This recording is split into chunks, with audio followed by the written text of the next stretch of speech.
अस्सलामु अलैकुम रहमतुल्लाह।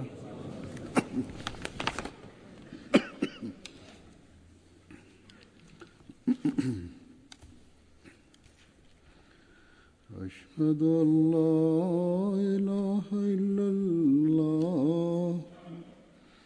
वहदहु ला शरीका लहु व अशहदु अन्ना मुहम्मदन अब्दुहु व रसूलुहु अम्मा बअदु फ़अऊज़ु बिल्लाहि मिनश शैतानिर रजीम। बिस्मिल्लाहिर रहमानिर रहीम। अल्हम्दुलिल्लाहि रब्बिल आलमीन अर्रहमानिर रहीम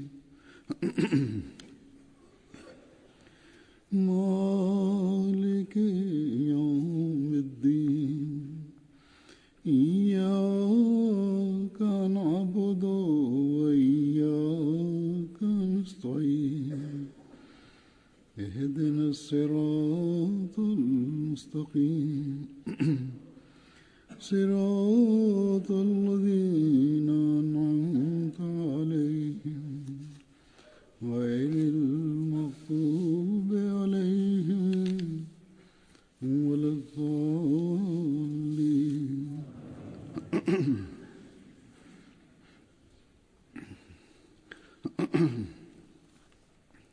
हज़रत मसीह मऊद अलैहिस्सलातु वस्सलाम जी दावा ऐं जमायत जे क़याम खां वठी करे अॼु ताईं हज़रत मसीह मऊद अलैहिस्सलातु वस्सलाम ऐं संदन मञण वारनि ते मुसलमाननि जे तरफ़ां लाॻीतो ही इल्ज़ाम हयो पियो थो वञे त ॼण त हज़रत मसीह मऊद अलैहिस्सलातु वस्सलाम पंहिंजो पाण खे नबी चई करे या असां हज़रत मसीह मऊद अलैहिस्सलातु वस्सलाम खे नबी मञी करे ख़त्म नबूअत जी नफ़ी कई आहे,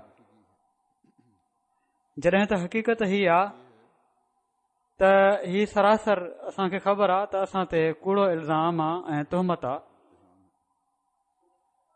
असीं हज़रत मसीह मऊद अलैहिस्सलातु वस्सलाम जी तालीम जे मुताबिक़ ई पाण सॻोरन सल्लल्लाहु अलैहि वसल्लम जी नबूअत जी ख़ात्मियत जा उन खां वधीक क़ाइल ऐं इन जो अमली इज़हार करण वारा ऐं पंहिंजनि दिलनि खे पाण सॻोरन सल्लल्लाहु अलैहि वसल्लम जी मोहबत सां भरण वारा ऐं संदन आंदल दीन खे दुनिया में फैलाइण वारा आहियूं। जेतिरो ॿिया मुसलमान फ़िरका इन जो इज़हार करण वारा ऐं मञण वारा आहिनि, पर ॿियनि मुसलमाननि पाण सॻोरन सल्लल्लाहु अलैहि वसल्लम जे मक़ाम खे उन जो लखों हिसो बि नाहे सम्झो जेतिरो अल्लाह ताला जे फज़ल सां हज़रत मसीह मऊद अलैहिस्सलातु वस्सलाम जी तालीम जे करे अहमदिन सम्झो आहे। बहरहाल ख़त्म नबूअत खे बुनियाद बनाए ॿिया मुसलमान हमेशा खां अहमदिन जी मुखालफ़त कंदा आया आहिनि ऐं वक़्तन बवक़्तन कंहिं न कंहिं ॻाल्हि ते इन में वधीक उॿर अची वेंदो आहे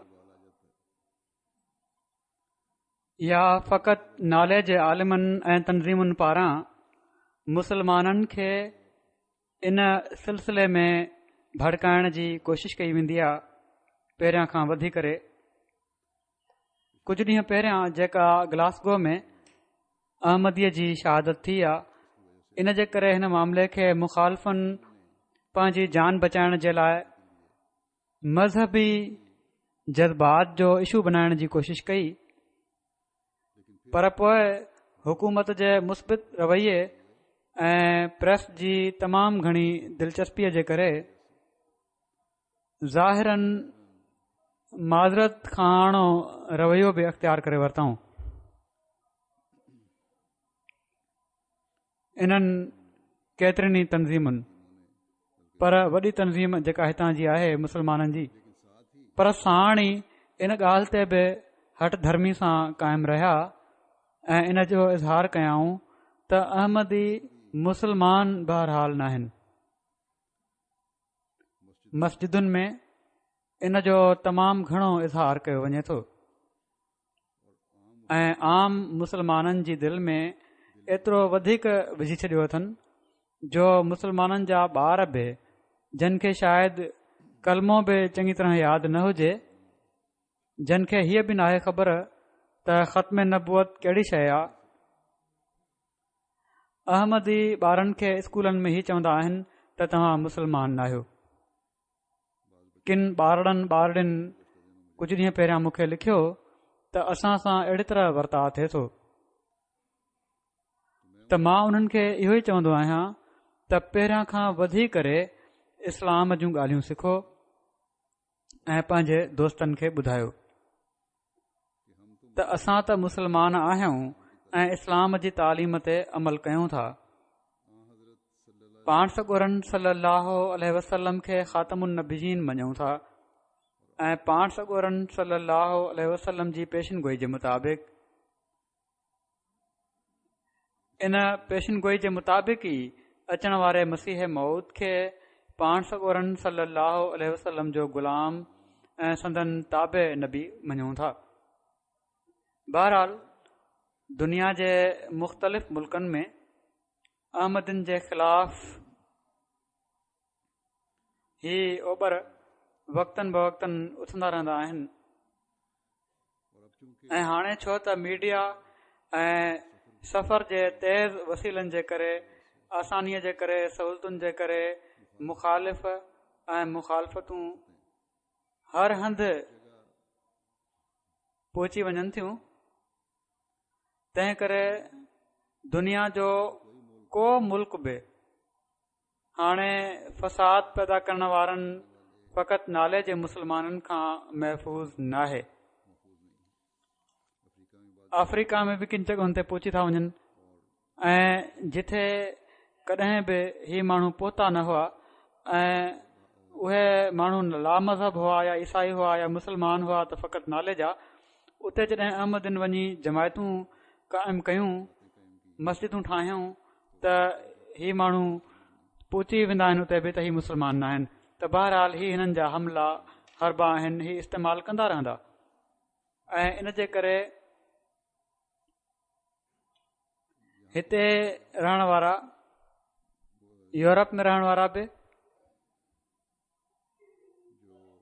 जेके ही माण्हू हिते पहुचंदा आहिनि ऐं इन ई तालीम जे करे जेका ही माण्हू पंहिंजनि मस्जिदुनि में ऐं मदरसनि में या घरनि में ऐं ख़ानदाननि में ॾियनि था, उन्हनि जे ॿारनि जा ज़हन बि ज़हरीला थी रहिया आहिनि।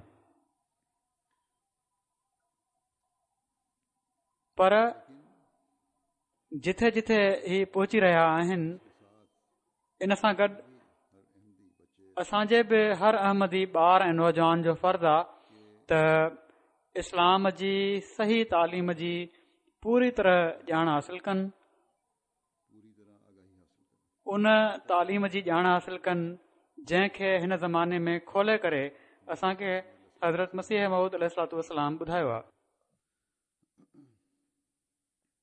ऐं जंहिं ते जमात अहमदिया क़ाइमु आहे त पाण सॻोरा सलाहु वसलम अल्लाह ताला जा आख़िरी शरई नबी आहिनि ऐं शरीयत जे लिहाज़ खां मथनि नबूअत ख़तम थी वई आहे।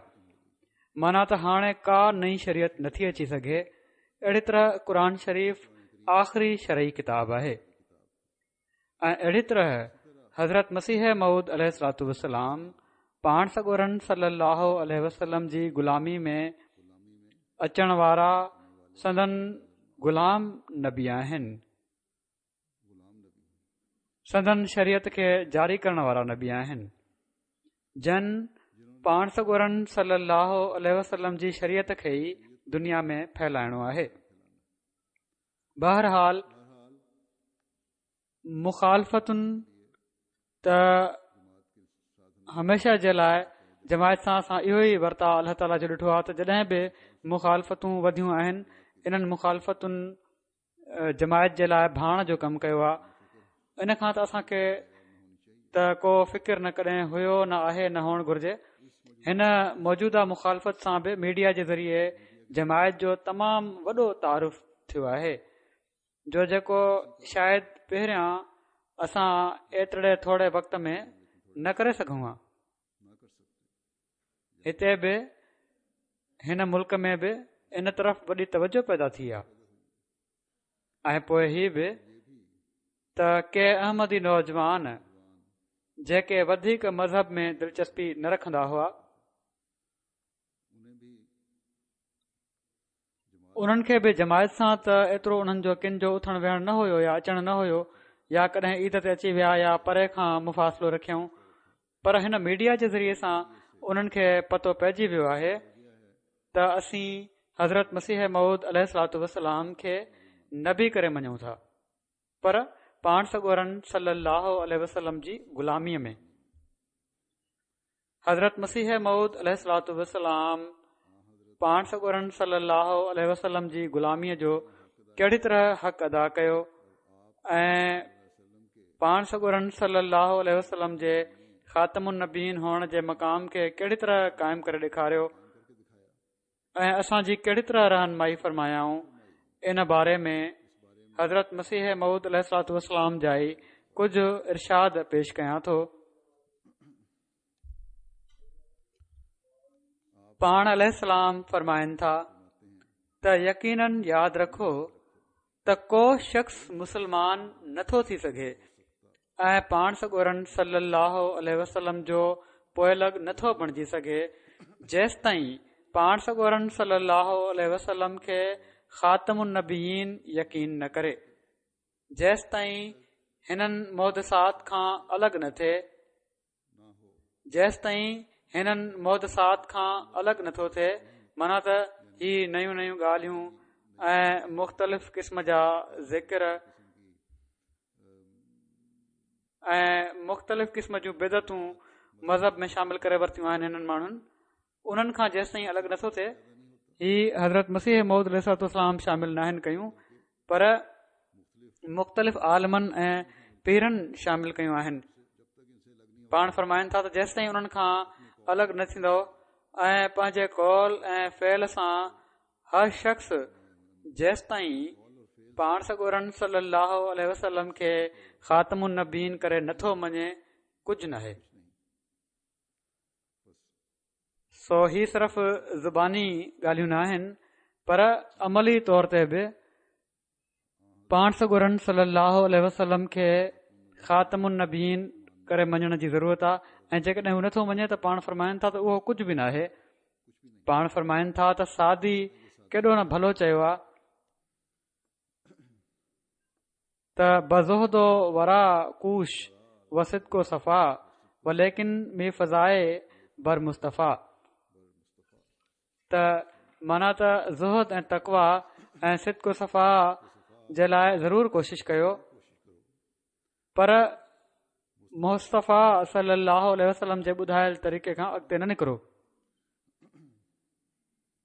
पाण फरमाइनि था त असांजो मक़सदु जंहिं जे लाइ ख़ुदा ताला असांजी दिलि में जोश विधो आहे इहो ई आहे त सिर्फ़ रसूलुल्लाह सल्लल्लाहु अलैहि वसल्लम जी नबूअत क़ाइमु कई वञे, जेका हमेशह जे लाइ ख़ुदा ताला क़ाइमु कई आहे, ऐं सभिनी कूड़ियुनि नबूअतुनि खे पाश पाश कयो वञे जेके हिननि माण्हुनि पंहिंजनि बिदतुनि जे ज़रिए क़ाइमु कयूं आहिनि। ही नयूं नयूं बिदतूं पैदा करे पाण सॻोरन सल्लल्लाहु अलैहि वसल्लम जी तालीम खां ही हटियल आहिनि। असल में त ही नबूअत जी मोहर खे टोड़ण वारा आहिनि। फरमाइनि था हिननि सभिनी गादियुनि खे ॾिसी वठो ऐं अमली तौर ते मुशाहिदो करे वठो, माना त पीरनि जूं गादियूं जेके आहिनि उन्हनि खे ॾिसो ऐं अमली तौर ते मुशाहिदो कयो त छा रसूलुल्लाह सल्लल्लाहु अलैहि वसल्लम जी ख़त्म नबूअत ते असां ईमान आंदो आहे या उन्हनि। फरमाइनि था त हीअ ज़ुल्म ऐं शरारत जी ॻाल्हि आहे त ख़त्म नबूअत मां ख़ुदा ताला जी ओतिरी मर्ज़ी करार ॾिनी वञे त वात सां ई ख़ातमुन नबीन मञो ऐं करतूत उहे ई कयो जेके तव्हां ख़ुदि पसंदि कयो था ऐं पंहिंजी हिकिड़ी अलॻि शरीयत बणाए वठो। बगदादी निमाज़, माकूस निमाज़ वग़ैरह इजाद करे फिटी कयूं अथनि किन मुस्लमाननि ऐं फ़िरकनि फरमाइनि था छा क़ुर शरीफ़ या नबी करीम सल्लल्लाहु अलैहि वसल्लम जे अमल में बि इन जो किथे पतो लॻे थो ऐं ईअं ई या शेख अब्दुल क़दीर जिलानी शहन अल्लाह चवण इन जो सबूत बि किथे क़ुर शरीफ़ मां मिले थो पाण सॻोरन सल्लल्लाहु अलैहि वसल्लम जे वक़्त में त शेख अब्दुल क़ादिर जिलानी रहमतुल्लाह अलैह जो वजूद बि न हुयो पोइ ही कंहिं ॿुधायो हुयो शर्म कयो छा इस्लामी शरीयत जी पाबंदी ऐं इल्तिज़ाम इन ई जो नालो आहे हाणे पाण ई फ़ैसिलो कयो त छा इन्हनि ॻाल्हियुनि खे मञी करे ऐं अहिड़ा अमल रखी तव्हां इन जोॻा आहियो त मूंखे इल्ज़ाम ॾियो त मां ख़ातमुन नबीन जी मोहर खे टोड़ियो आहे असुल ऐं सची ॻाल्हि इहा ई आहे त जेकॾहिं तव्हां पंहिंजनि मस्जिदुनि में बिदतुनि खे दख़ल न ॾियो हा ऐं ख़ातमुन नबीन सल्लल्लाहु अलैहि वसल्लम जी सची नबूअत ते ईमान आणे संदन तिर्ज़ अमल ऐं नक्श क़दम खे पंहिंजो इमाम बणाए हलो हा त पोइ मुंहिंजे अचण जी कहिड़ी ज़रूरत हुजे हा तव्हां जी इन्हनि बिदतुनि ऐं नई नबूअतुनि अल्लाह ताला जी गैरत खे तहरीक ॾिनी त रसूलुल्लाह सल्लल्लाहु अलैहि वसल्लम जी चादर में हिकिड़े शख़्स खे मबूस करे जेको हिननि कूड़ी नबूअतुनि जो बुत टोड़े निस्तो नाबूद करे छॾे सो इन ई कम जे लाइ ख़ुदा मूंखे मामूर करे मोकिलियो आहे पाण फरमाइनि था त गादी नशीननि खे सजदो करणु या उन्हनि जे घरनि जो तवाफ़ करणु ही त बिल्कुलु मामूली ऐं आम ॻाल्हियूं आहिनि मक़सदु अल्लाह ताला हिन जमायत खे इन ई लाइ क़ाइमु कयो आहे त पाण सॻोरन सल्लल्लाहु अलैहि वसल्लम जी नबूअत ऐं इज़त खे ॿीहर क़ाइमु कयूं हिकिड़ो शख़्स फरमाइनि था त हिकिड़ो शख़्स जेको कंहिंजो आशिक़ चवराईंदो आहे जेकॾहिं उन जहिड़ा हज़ारे ॿिया बि हुजनि त उन जे इश्क ऐं मुहबत जी ख़ुशूसियत छा वञी बची माना त हिकिड़े शख़्स सां इश्क आहे जेकॾहिं उन जहिड़ा ॿिया हज़ारे पैदा थी वञनि जंहिंसां तव्हां इश्क करणु लॻी पओ था त पोइ जंहिंसां इश्क आहे उन जी इनफ़रादी ख़ुशूसियत कहिड़ी वञी बची त फरमाइनि था त जेकॾहिं पोइ ही रसूल सल्लल्लाहु अलैहि वसल्लम जी मोहबत ऐं इश्क में गुम आहिनि जहिड़ो कोई दावा कनि था त पोइ ही छा ॻाल्हि आहे त हज़ारे दरगाहुनि ऐं मज़ारनि जी पूॼा कनि था मदीने शरीफ़ त वेंदा आहिनि फरमाइनि था त मदीने शरीफ़ त वेंदा आहिनि पर अजमेर ऐं ॿियनि दरगाहुनि ते मथे उघाड़े ऐं पेर उघाड़े वेंदा आहिनि पाक पतन जी दरी मां लंघे वञण ई निजात जे लाइ काफ़ी सम्झंदा आहिनि ही पाकिस्तान हिंदुस्तान में ही जॻहियूं आहिनि जिथे ही बुज़ुर्ग पैदा थिया उन्हनि जी क़बरुनि खे पूॼण वारा ही माण्हू आहिनि या उते वेंदा आहिनि फरमाइनि था त पाक पतन जी दरी मां लंघे वञण ई निजात जे लाइ काफ़ी सम्झंदा आहिनि कंहिं अमल जी ज़रूरत न आहे सिर्फ़ु उन दर मां लंघे वञो या दरी मां लंघे वञो त तव्हांजी निजात थी वई फरमाइनि था कंहिं को झंडो उभो करे फिटी कयो आहे कंहिं को ॿियो तरीक़ो अख़्तियार करे फिटी कयो आहे इन्हनि माण्हुनि जे उर्सनि ऐं महिलनि खे ॾिसी हिकिड़े सचे मुस्लमान जी दिलि ॾकी थी वञे त हीउ इन्हनि छा ठाहे रखियो आहे जेकॾहिं ख़ुदा ताला खे इस्लाम जी गैरत न हुजे हा ऐं इन्नत दीन इंदल इस्लाम ख़ुदा जो कलाम न हुजे हा ऐं उन्हनि न फरमायो हुजे हा त इन्ना नहनु नज़ल न ज़िक्र व इन्ना लहू लहाफ़िज़ून त बेशक अॼु उहा हालत इस्लाम जी थी वई हुई जो इन जे ख़तमु थियण में को बि शक न पियो थी सघे पर अल्लाह ताला जी गैरत जोश आयो ऐं उन जी रहमत ऐं हिफ़ाज़त जे वाइदे तक़ाज़ा कई त रसूलुल्लाह सल्लल्लाहु अलैहि वसल्लम जे बुरूज़ खे वरी नाज़िल करे ऐं हिन ज़माने में संदन नबूअत खे नए सिर खां ज़िंदह करे ॾेखारे जीअं त हिन सिलसिले खे क़ाइमु कयो ऐं मूंखे मामूर ऐं मेहदी बनाए मोकिलियईं वरी मसीह मौद जी बहसत जी असल मंशा ऐं मक़सदु बयानु फरमाईंदे हिकिड़े मौक़े ते पाण फरमायाऊं त असांजी असल मंशा ऐं मक़सदु पाण सॻोरन सल्लल्लाहु अलैहि वसल्लम जो जलाल ज़ाहिर करणु ऐं संदन अज़मत खे क़ाइमु करणु असांजो ज़िक्र त ज़िमनी आहे इन लाइ जो पाण सॻोरन सल्लल्लाहु अलैहि वसल्लम में जज़्ब ऐं इफ़ाज़े जी क़ुवत आहे ऐं इन ई इफ़ाज़े में असांजो ज़िक्र आहे माना त पाण सॻोरन सल्लल्लाहु अलैहि वसल्लम में हीअ ताक़त आहे त पाण फैज़ पहुचाइण वारा ऐं फ़ाइदो पहुचाइण वारा आहिनि ऐं इन ई फैज़ ऐं फ़ाइदे में पाण फरमाइनि था त मुंहिंजो ज़िक्र बि अची वियो ही पाण सॻोरन सलाहु वसलम जो फैज़ ई आहे जंहिं हज़रत मसीह महूद वसलाम खे ही मक़ाम ॾिनो आहे। सो पाण सॻोरन सलाहु वसलम जे फैज़ जे दायरे हज़रत मसीह महूद वसलाम खे पंहिंजे अंदरि समेटे वरितो ऐं हाणे पाण सॻोरन सलाहु वसलम जे ज़िक्र सां गॾु सदन सचे आशिक़ जो ज़िक्र बि शामिल थी वियो। पोइ इन ॻाल्हि खे बयानु फ़रमाईंदे त संदन बेसत जो मक़सदु हीउ आहे त मुस्लमाननि में 1000 साल जे उंदाहे ज़माने जे करे जेके नयूं ॻाल्हियूं ऐं बिदतूं पैदा थी वयूं हुयूं उन्हनि जी इस्लाह ते पाण फ़रमाइनि था त मां वरी ही चवां थो त ख़ुदा जी तरफ़ां जेके ईंदा आहिनि उहे का ख़राबु ॻाल्हि त चवंदा न आहिनि। उहे त इहो ई चवंदा आहिनि त ख़ुदा जी इबादत कयो ऐं मख़लूक सां नेकी कयो, निमाज़ूं पढ़ो ऐं जेके ग़लतियूं मज़हब में अची वयूं आहिनि उन्हनि खे कढी छॾियो। जीअं त हिन वक़्तु जेको मां आयो आहियां त मूंखे हिननि ग़लतियुनि जी इस्लाह जे लाइ मोकिलियो वियो आहे जेके फैज़ अवध जे ज़माने में पैदा थी वयूं हुयूं।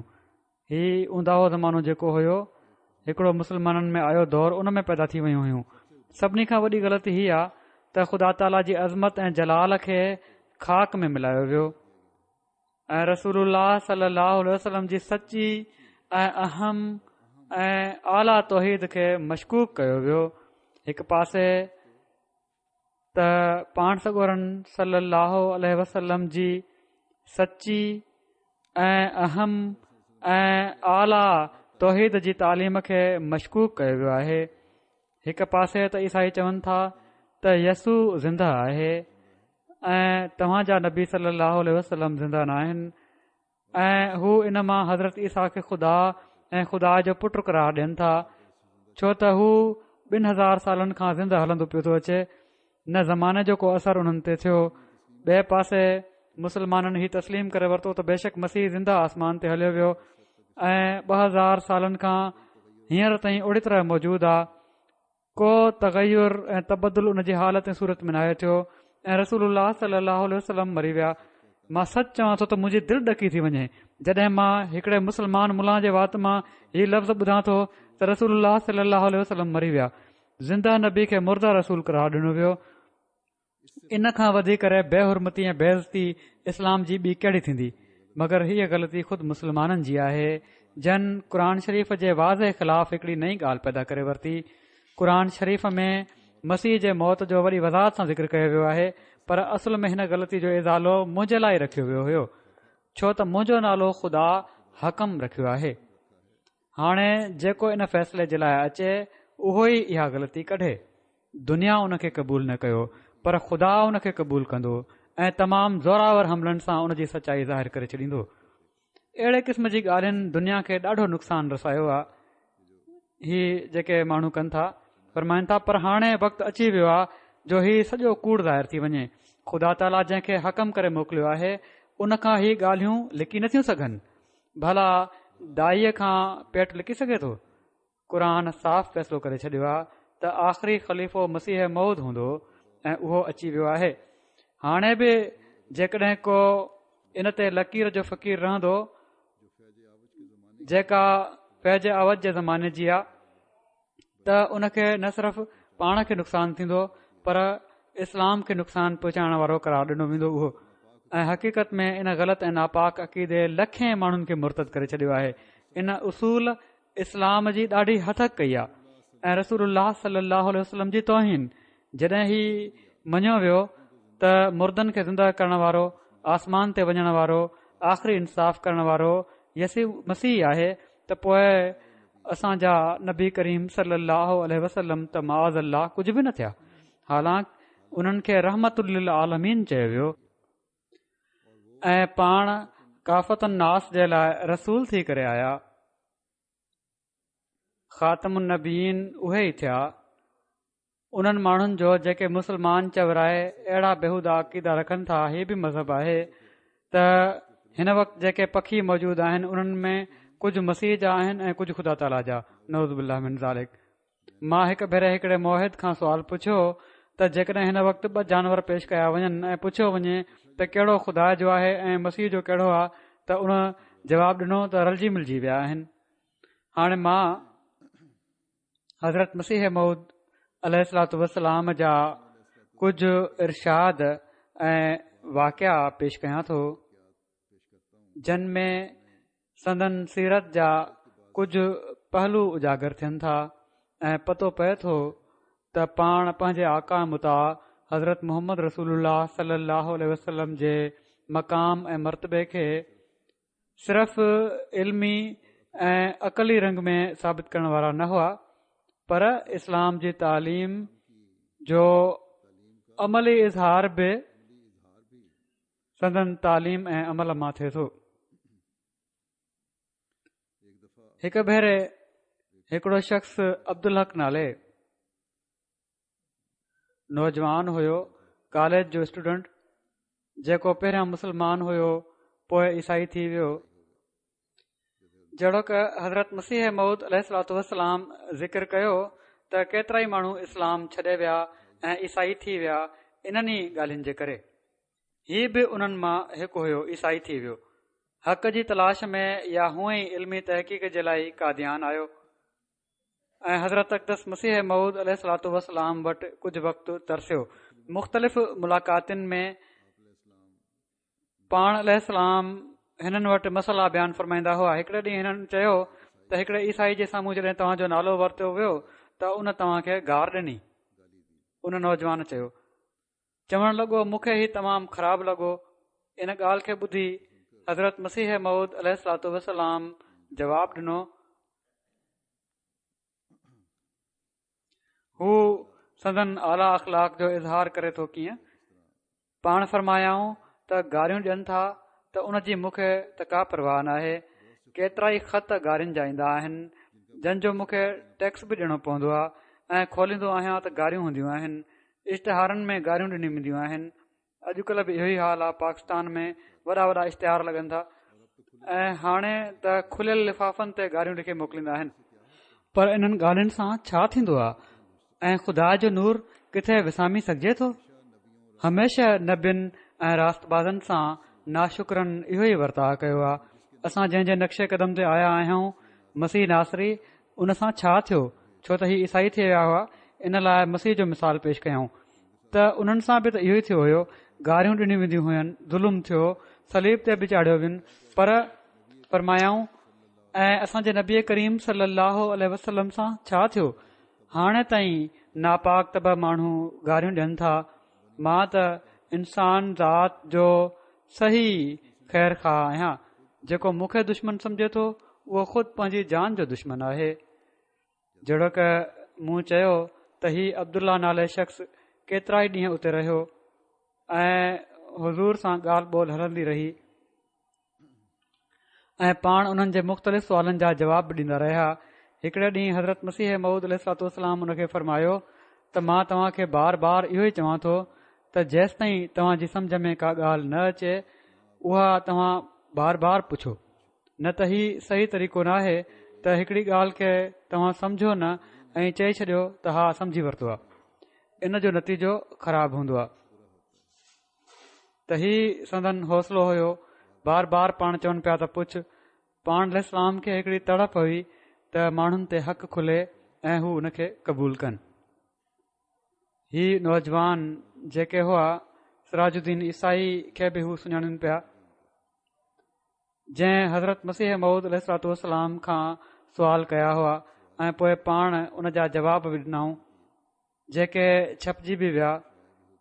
त इन जो ज़िक्र कंदे हज़रत अक़दस मसीह मऊद अलैहिस्सलातु वस्सलाम फरमायो त सिराजुद्दीन जेको हिते आयो हुयो उन ईअं ई कयो ऐं को फ़ाइदो न वरितई।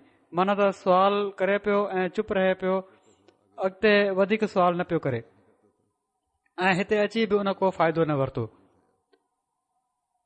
हा हा कंदो रहियो हर ॻाल्हि ते ऐं नेक नियती सां दिलि में जेके शक या शुबा हुआ जेकॾहिं पैदा थिया त उन्हनि खे ख़तमु करण जी कोशिशि न कयईं। हज़रत मसीह मऊद अलैहिस्सलातु वस्सलाम खां वधीक सुवाल न पुछियईं। जेके लिखी आंदा हुयईं बसि उहे ई पुछंदो रहियो या पाण जेको बयानु फ़रमाईंदा रहिया उन्हनि ते हा हा कंदो रहियो। हज़रत मसीह मऊद अलैहिस्सलातु वस्सलाम इन नौजवान खे फ़रमायो त उन माना त सिराजुद्दीन तव्हांखे कुझु चयो हुयो, उनखे तव्हां सुञाणो था?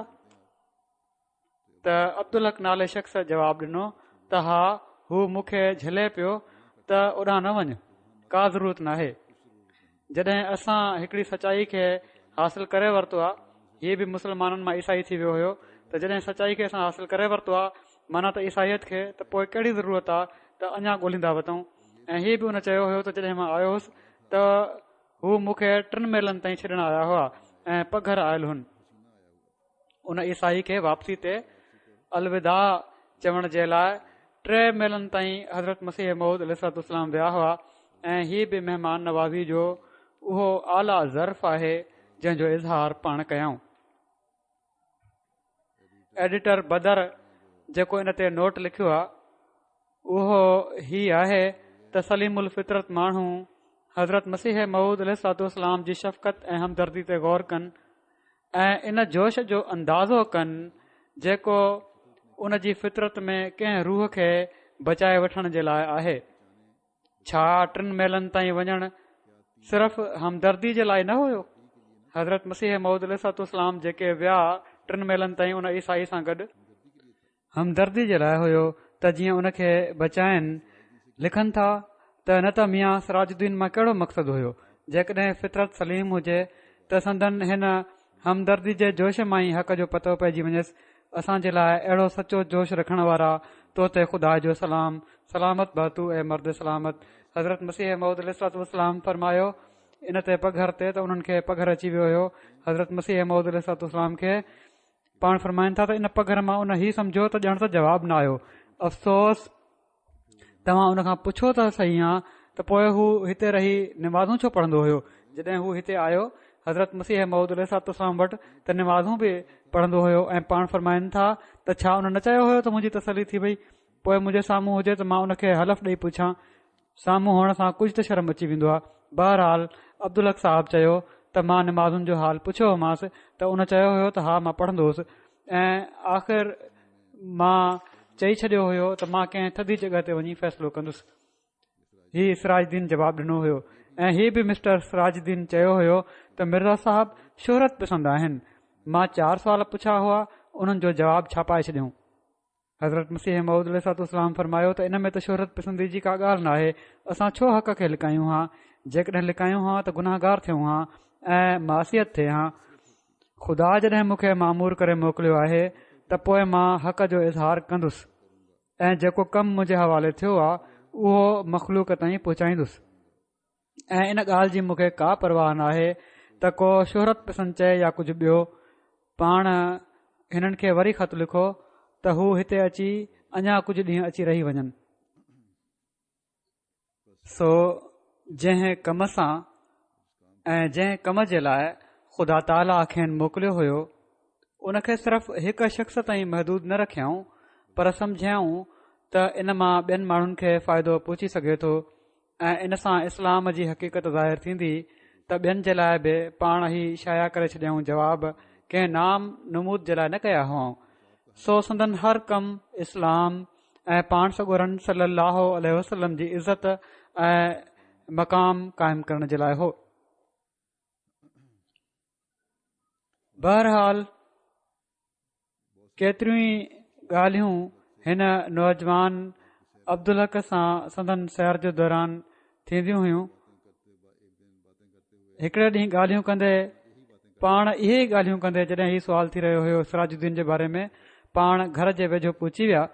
उन वक़्तु हज़रत अक़दस अब्दुल हक साहब खे मुखातिब करे फ़रमायो त तव्हां असांजा महिमान आहियो ऐं महिमान उन ई खे सुकून मिली सघे थो जेको हिजाब न करे।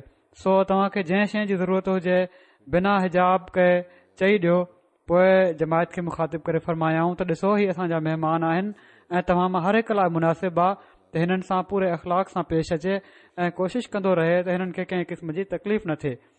हीअ चई पाण पंहिंजे घर हलिया विया। त हर हिकु शख़्स जी इनफ़रादी तौर ते बि महिमानदारी जो खेनि ॾाढो ख़्यालु रहंदो हुयो। को बि जेकॾहिं हक़ जी तलाश जे लाइ आयो आहे त उनखे हिकु त सही तरह पैगाम मिले ऐं ॿियो जेको ज़ाहिरी आराम आहे उहो बि उनखे पूरी तरह मुयसरु थिए। हिकिड़ो वाक़ियो हिकिड़े मरीज़ जी आदत जो बयानु कयां थो, पर इन में बि हज़रत अक़दस मसीह मऊद अलैहिस्सलातु वस्सलाम दुआ जे ज़िक्र में अॼुकल्ह जे पीरनि फ़क़ीरनि वांगुरु पंहिंजी वॾाई बयानु नाहे कई त मां दुआ कंदुसि ऐं मुंहिंजूं दुआऊं क़बूल थींदियूं आहिनि, पर ख़ुदा ताला जी वहदानियत ऐं क़बूलियत दुआ जी फ़िलासफ़ी ऐं पंहिंजी हालत खे ख़ुदा ताला जी मर्ज़ी जे मुताबिक़ ढालण जे बारे में ई बयानु फ़रमायाऊं। वाक़ियो हीअं आहे त कुरैशी साहब केतिरनि ॾींहनि खां बीमार थी दारुल अमान में ही लिखण वारा लिखनि था त हज़रत हकीमुल उम्मत खां इलाज कराइण जे लाइ आयल आहिनि। उन्हनि केतिरा ई भेरा हज़रत हुजतुल्लाह जे हुज़ूर दुआ जे लाइ अर्ज़ु कयो। पाण फ़रमायाऊं असां दुआ कंदासीं। पोइ हिकिड़े ॾींहुं शाम जो उन हज़रत हकीमुल उम्मत ज़रिए अर्ज़ु कयो त मां हज़रत मसीह मऊद अलैहिस्सलातु वस्सलाम जी ज़ियारत जो शर्फ़ हासिल करणु चाहियां थो, पर पेरनि जी सोज जे करे हाज़िर नथो थी सघां। पैर सुजियल आहे, हली नथो सघां। हज़रत मसीह मऊद अलैहिस्सलातु वस्सलाम ख़ुदि 11 अगस्त ते हिननि जे घर वञी ॾिसण जो वाइदो फ़रमायो। जीअं त वाइदो पूरो करण जे लाइ पाण सैर ते निकिरंदे ई चौधारी ख़ुदाम सां गॾु उन घर वञी पहुता जिथे हू तरसियल हुआ ऐं कुझु देर ताईं बीमारी जा आम हालात बयानु फ़रमाईंदा रहिया। उन खां बाद तबलीग तौरु फ़रमायाऊं। तबलीग जो को पहलू बि पाण हथां वञणु न ॾींदा हुआ ऐं इस्लाम जी हक़ीक़ी तालीम बि ॿुधाइणु चाहींदा हुआ। फ़रमायाऊं त मां दुआ कई आहे, तुंहिंजा पैगाम मिली रहिया हुआ, मूं दुआ घुरी आहे, पर असुल ॻाल्हि हीअ आहे त सखणियूं दुआऊं कुझु न आहिनि करे सघंदियूं जेसि ताईं अलाह ताला जी मर्ज़ी ऐं अमुर न हुजे। ज़रूरतमंद माण्हुनि खे केॾियूं न तकलीफ़ूं हूंदियूं आहिनि, पर हाकिम जे थोरो चई छॾण सां ऐं तवजो करण सां उहे ख़तमु थी वेंदियूं आहिनि। के माण्हू ज़रूरतमंद हूंदा आहिनि, उहे पंहिंजूं तकलीफ़ूं खणी वक़्त जे हाकिम वटि वेंदा आहिनि त उन जी तवजो ऐं मदद सां उहे ख़तमु थी वेंदियूं आहिनि। अहिड़ी तरीक़े सां अलाह ताला जे अमर सां सभु कुझु थींदो आहे। मां दुआ जी क़बूलियत खे उन वक़्तु महसूसु कंदो आहियां जॾहिं अलाह ताला जे तरफ़ां अमुर ऐं इज़न हुजे, छो त उन उदऊनी त चयो आहे, पर अस्तजिब लकुम बि आहे, माना त मां तव्हांजी ॿुधंदुसि। जॾहिं चवंदो आहे अलाह ताला, ही ॿुधण में हुकुम ऐं इज़न जा शर्त गॾु आहिनि ऐं इन जे लाइ ख़ुदा ताला जी ॻाल्हि खे मञण ऐं उन जी इबादत करण बि शर्त आहे।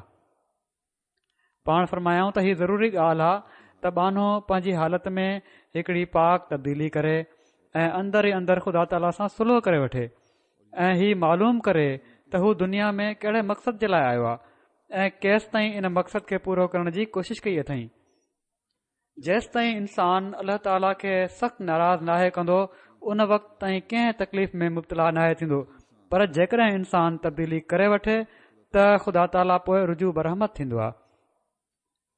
इन वक़्तु तबीब खे सुझी वेंदी आहे, माना त अलाह ताला रुजू बरहमत थींदो आहे त डॉक्टर खे बि सही तरह उन जे मर्ज़ खे तशख़ीस करण जी सलाहियत ॾेई छॾींदो आहे, इल्मु ॾेई छॾींदो आहे। फरमाइनि था ख़ुदा ताला जे लाइ को अमुर ॾुखियो नाहे, को मामिलो ॾुखियो नाहे, पर उन जो त शान आहे त इनमा अमरुहु इज़ा अराद शैअन ऐं यक़ूल लहू कुन फयकून, त उन जो हीउ हुकुम ई काफ़ी आहे त जॾहिं हू कंहिं शइ जो इरादो कंदो आहे त हू उनखे चई छॾींदो आहे त थी वञे त उहा थियण लॻी पवंदी आहे।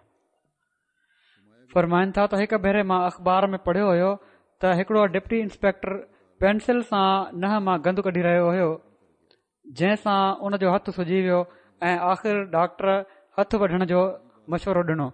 उन मामूली ॻाल्हि सम्झी नतीजो ई निकितो जो हू हलाक थी वियो, फौत थी वियो। अहिड़ी तरह हिकु भेरे मां फरमायाऊं त मां पेंसिल खे नह सां घड़े ॿिए ॾींहुं जॾहिं मां सैर लाइ वियुसि त मूंखे उन ई डिप्टी इंस्पेक्टर जो ख़्यालु आयो ऐं साण ई मुंहिंजो हथु सुजी वियो। मां उन वक़्तु दुआ घुरी ऐं इल्हाम थियो ऐं पोइ ॾिठुमि त हथु बिल्कुलु सही हो ऐं का सोज या तकलीफ़ न हुई।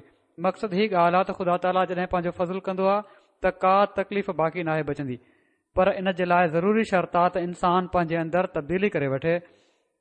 पोइ जंहिंखे हू ॾिसंदो आहे त हीउ नाफ़े वजूद आहे त उन जी ज़िंदगी में तरक़ी ॾेई छॾींदो आहे. माना त अल्ला ताला जंहिंखे ॾिसंदो आहे त हीउ वजूद नाफ़े आहे, इन मां नफ़ो पहुचण वारो आहे, फ़ाइदो पहुचे थो दुनिया खे, त उन जी ज़िंदगी में तरक़ी ॾेई छॾींदो आहे. के इस्तिस्ना बि हूंदा आहिनि, पर अमूमन हीउ आहे अल्लाह ताला जो वर्ता. फरमाइनि था त असांजे किताब में इन बाबति साफ़ लिखियलु आहे, व अम्मा मा यनफउ नास फयमकुसु फिल अर्ज़.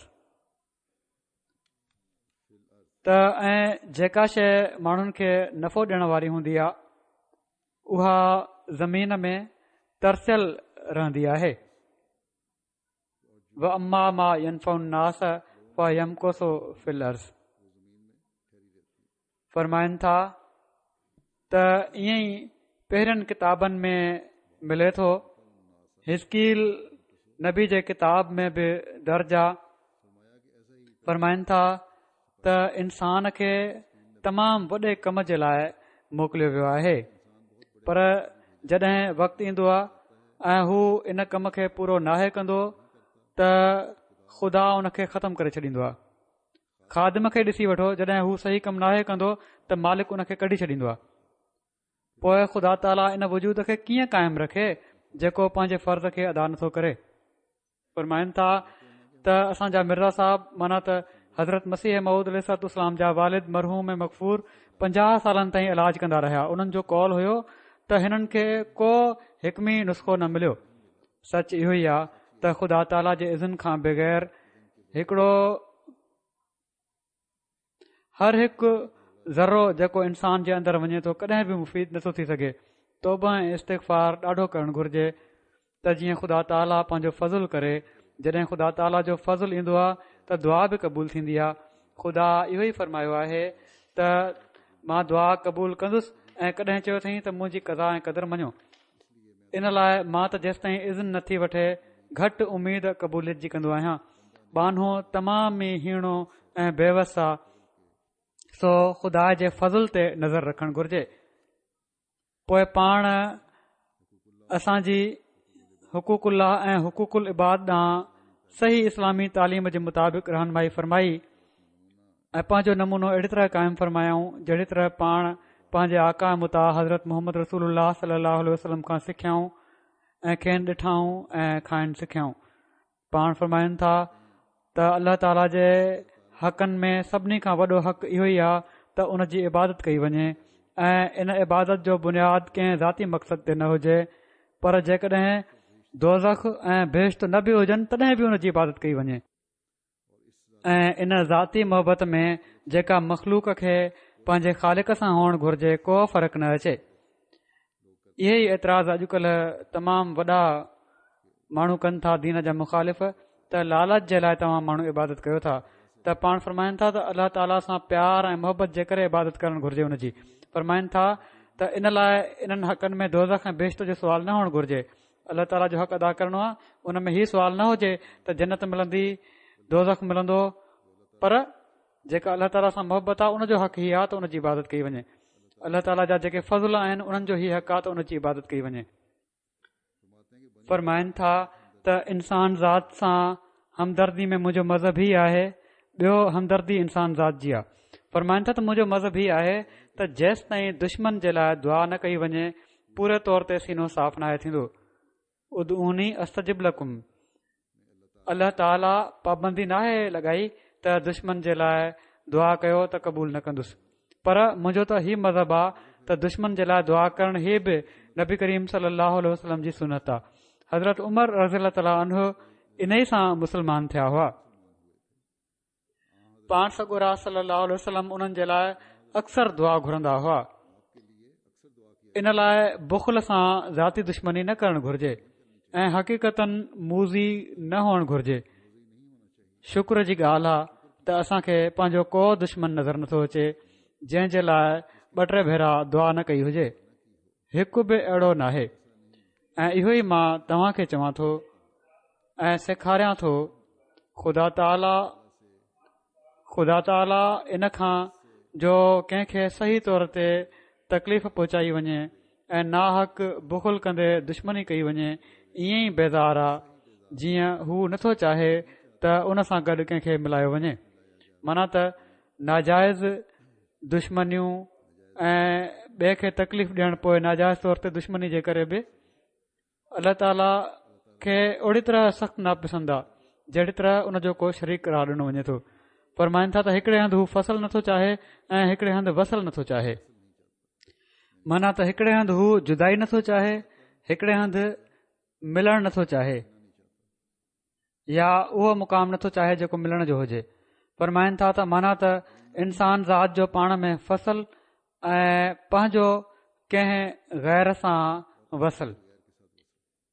इंसान ज़ात पाण में जेके आहिनि उहे पाण में अलॻि हुजनि, जहिड़ा हुजनि, फ़साद हुजनि, हिकिड़े जो मुंहुं हिकु पासे हुजे ऐं ॿिए जो मुंहुं ॿिए पासे हुजे, हीउ अल्लाह ताला नथो चाहे। हीउ फसल आहे ऐं पंहिंजो कंहिं गैर सां वसल ऐं अल्लाह ताला सां कंहिंखे जोड़णु, कंहिंखे मिलाइणु, उन जे बराबरि करार ॾियणु, शरीक करार ॾियणु, हीउ वसल आहे। अल्लाह ताला पंहिंजे लाइ हीउ नथो चाहे। इंसाननि लाइ हिक ॿिए सां जुदाई नथो चाहे ऐं हीउ थो चाहे त पाण में रलिजी रहनि, मोहबत ऐं प्यार सां रहनि, हिकु थी रहनि ऐं पंहिंजो पाण खे बराबरि सम्झनि। ऐं पंहिंजे लाइ अल्लाह ताला चाहे थो त हू वाहिद आहे, अकेलो आहे, उन जो कंहिंखे शरीक न करार ॾिनो वञे। फरमाइनि था ऐं हीअ उहा ई वाट आहे जो मुनकिरनि जे वास्ते बि दुआ कई वञे त इन सां सीनो साफ़ ऐं इंशराए सदर पैदा थींदो आहे ऐं हिमत वधंदी आहे। इन लाइ जेसि ताईं असांजी जमायत हीउ रंग अख़्तियार नथी करे, उन में ऐं उन जे गैर में पोइ को फ़र्क़ु नाहे। मुंहिंजे वेझो हीउ ज़रूरी ॻाल्हि आहे त जेको शख़्स हिक सां दीन जी वाट सां दोस्ती करे थो, उन जे अज़ीज़नि सां को अदना दर्जे जो आहे त उन सां तमामु नरमी ऐं मुलायमत सां पेश अचणु घुर्जे ऐं उन्हनि सां मोहबत करणु घुर्जे, छो त ख़ुदा जो ई शान आहे। बदारा ब नेका ब बख़्शत करीम, त बुरनि खे बि नेकनि सां ख़ुदावंद करीम बख़्शे छॾींदो आहे। सो तव्हां जेके मूंसां तालुक़ु रखो था, तव्हांखे घुर्जे त तव्हां अहिड़ी क़ौम बणिजो जंहिं जे बारे में आयो आहे त फ़इन्नहुम क़ौमुल ला यश्का जलीसुहुम, माना त उहा अहिड़ी क़ौम आहे जो उन्हनि सां गॾु वेहंदड़ बदबख़्त नाहे हूंदो। हीउ ख़ुलासो अहिड़ो आहे अहिड़ी तालीम जो जेका तख़ल्लक़ू बे अख़लाक़िल्लाह में पेश कई वई आहे। सो ही कुझु ॻाल्हियूं आहिनि जेके मूं बयानु कयूं आहिनि उन तमामु वॾे अज़ीम ज़ख़ीरे मां जेको पाण असांजे साम्हूं सही इस्लामी तालीम ऐं पाण सगोरन सल्लल्लाहु अलैहि वसल्लम जी उसवा जे मुताबिक़ रखियो आहे, जंहिंमां ज़ाहिर थिए थो त पाण अलैहिस्सलाम ई पाण सगोरन सल्लल्लाहु अलैहि वसल्लम ऐं क़ुरानी तालीम खे अख़्तियार करणु ऐं पंहिंजे मथां लागू करण जो हक़ अदा कयो आहे।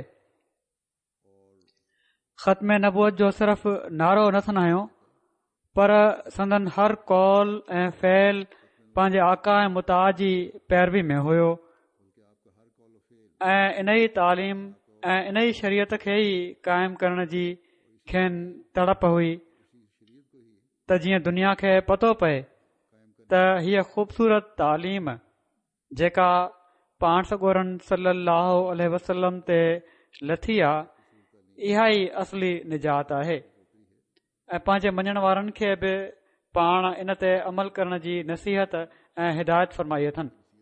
अल्लाह ताला असांखे हज़रत मसीह मऊद अलैहिस्सलाम जी जमायत में शामिल थियण जो हक़ अदा करण जी तौफ़ीक़ अता फ़रमाए, जिथे अमली नमूना क़ुरान ऐं सुन्नत जे मुताबिक़ क़ाइमु करण जी तौफ़ीक़ ॾे, उते पाण सगोरन सल्लल्लाहु अलैहि वसल्लम जे मक़ाम ऐं मर्तबे जो सही इदराक बि असांखे अता फ़रमाए ऐं इस्लाम जी सही तस्वीर असां दुनिया खे ॾेखारण वारा थियूं।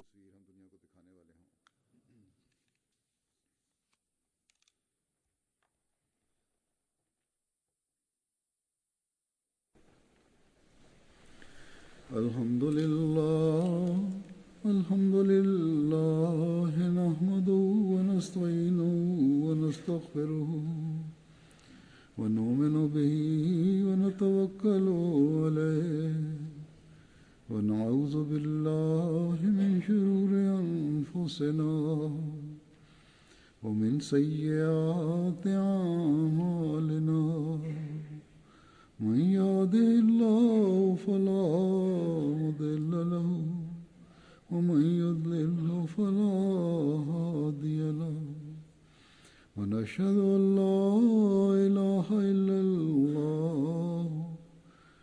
ونشهد أن محمدا عبده ورسوله عباد الله رحمكم الله إن الله يأمر بالعدل والإحسان وإيتاء ذي القربى